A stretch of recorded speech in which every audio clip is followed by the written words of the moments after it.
I have to ask this. Have you guys read some of the cards in the past few sets? Or even some of the older cards? I've been looking over the Hieratics. And yes, I'm still in love with the deck. I was a little heartbroken for a while because I was trying new things and everything was failing. And playing against back row heavy decks and, you know, the set 5 go type decks. Getting frustrated. And then I just realized that I need to slow myself down and, you know, play to my outs and grind it, because the deck can grind out games. And with some changes that I made quite a few changes to my list, and I'll show you guys another time. But I had a conversation with someone on Dueling Network, as much as you can have a conversation through tech or through typing, but they made me realize something, that not to be afraid of running the normal monsters. You know, the person raffle stomped me pretty bad on Dueling Network with a really weird version of Hieratics, running like Blue Eyes and Galaxy Eyes and Red Eyes, the regular Red Eyes, the level 7 dude, just like running like maybe 6 or 7 big ass normal monsters and all the other things. And I was just so mad that I was like, how did I lose to this? It's like, played a few games and it's like I always drew perfectly. But the thing is, and I had to realize, was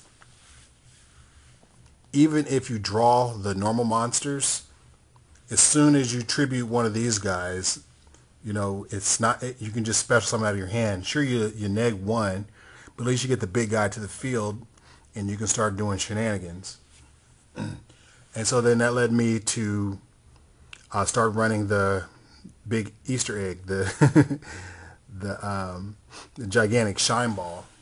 And my reasoning was, not only does it give me access to the Overload of Heliopius, the big ass dude, it sets up some really cool plays. You don't have to run a bunch of level 8s. I was testing Guardian of Order for some super duper sack power, but I don't know how I feel about that quite yet. But you know that a set can basically copy this guy. So I was like, well, why do I need to run a bunch of level 8s? All I need is one, summon the set, and he can copy the level, and I can proceed from there. And you know, that's what I've been doing. And Heliopolis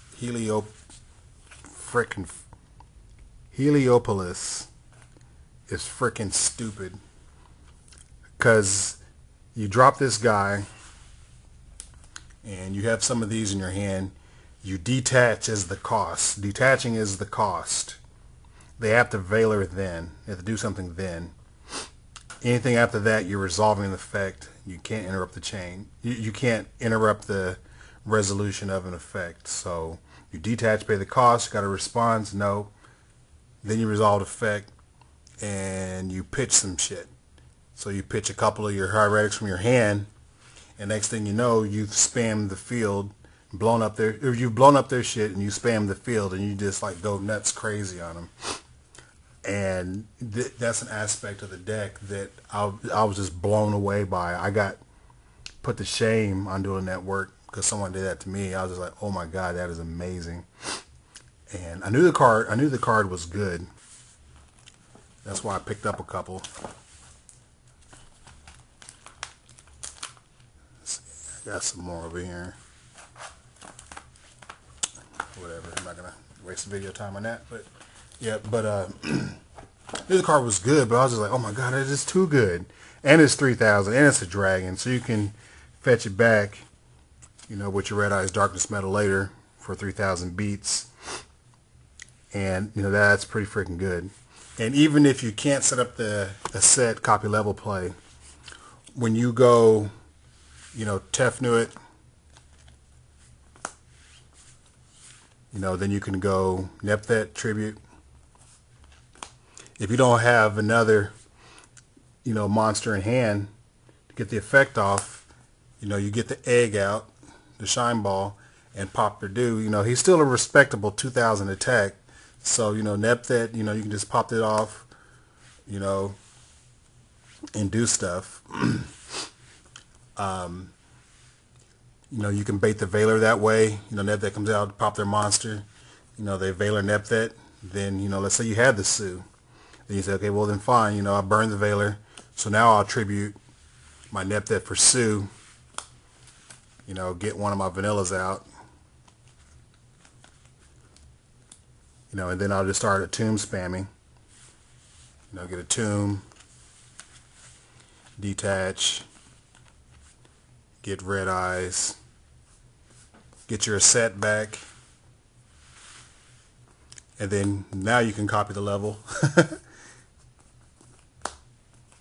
And go into Heliopolis. I mean, so this, the new plays that shit opens up is crazy. And remember, this has the name of Hieratic.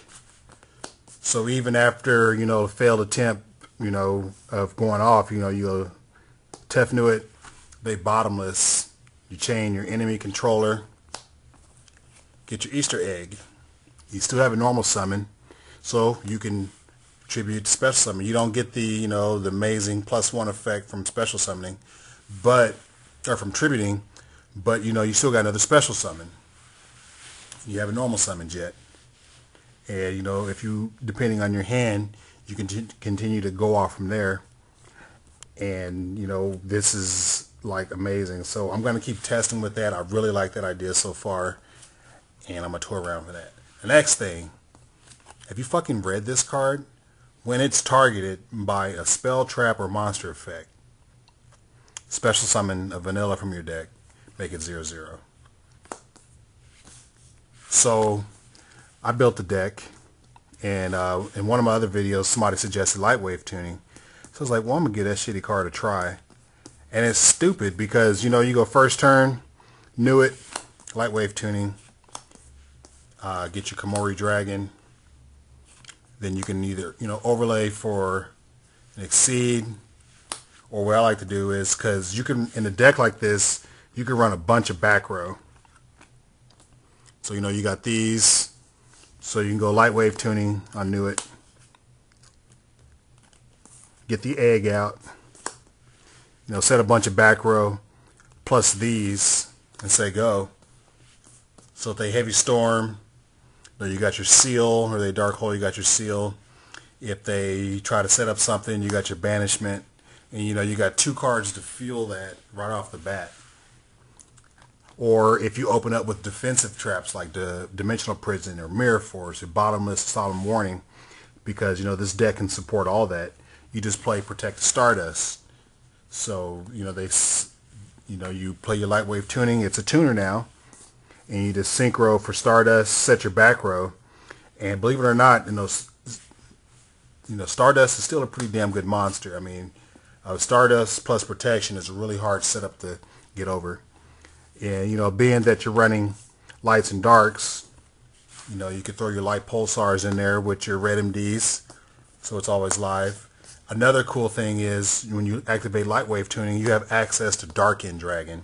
That's one more dragon that Light Pulsar can get, and that Red MD can get, and Dark End Dragon is pretty fucking hot. You have access to Red Dragon Archfiend, and MVP, especially against Chaos Dragons. Dude had 2 Red MDs, and what's it called? He had 2 Red MDs, and he had Dark Arm Dragon. And I had a Stardust and 3 back row. He activated Dark Arm's effect. I, of course, had a Tribute Negate. He swung for 56. That put me down to, I think at that time I was like at 1,500 life points.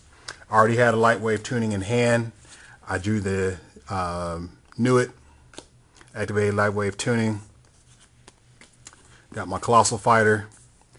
Bang Red MD, bang Red MD, bang 28 direct, bang Stardust direct for game.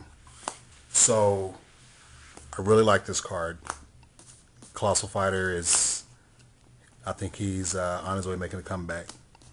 This deck really puts Queen Dragon Djinn to use, you know, reviving your dragons. They don't get their effect, they're negated, but, you know, you get to put another big beater on the board. You know, you can wall up for defense, get it in defense mode, get back your light pulsar, and you know, if you have these guys in the graveyard or red MD in the graveyard, so it's like pretty good defense. So before they attack, they have to kill the Djinn, then they have to kill that, and then when they kill that, you get to bring back one of these bad boys, or you bring back your red MD. You know, then shenanigans ensue. Yep. Just still in the manic phase. I really like this deck. The possibilities are endless. Another card. Have you guys read this card? The Constellar Belt. Constellar. The activation of light monsters' effects cannot be negated. Oh my fucking god. Are you serious? So what I'm thinking is game 2 or 3, when you know they're going to side into light, prisoning mirrors, their extra veilers, if they, you know, whatever. Or even if you fit into your main deck, I don't know how that would be. You activate this, so now you have no Fiendish Chain, no effect veilers, no Forbidden Chalice. Let's say you have a tomb on board from a previous turn, and you're fearing Solemn Warning. Activate Constellar Belt, activate a tomb's effect. They can't warning it because his effect can't be negated. And what does Solemn Warning do? Negates. So I just think that that's pretty freaking hot. So yeah, you guys checked it out. If you'd like to see my, I call it my Nuit Turbo, my Nuit Turbo build. I run Summoner Monk because I run a bunch of spells at target, and I can always just pitch one of those dead spells to get my Nuit. You know, like I'll pitch a dead duality, get Nuit, activate Light Wave Tuning, get my Komori Dragon, and then overlay Komori and my Summoner Monk for the Queen Dragon, and that kind of protects my Nuit because they can't attack. They can't destroy my Nuit by battle. They have to kill the Queen first, and then you know I can just keep spamming stuff by targeting my Nuit, and it works even on my opponent's turn because I run Safe Zone in that deck too.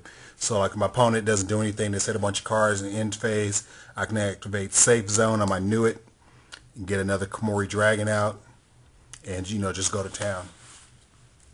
Well, I really like the deck, and I've rambled long enough again. It's DUBKDAD, and I'm out.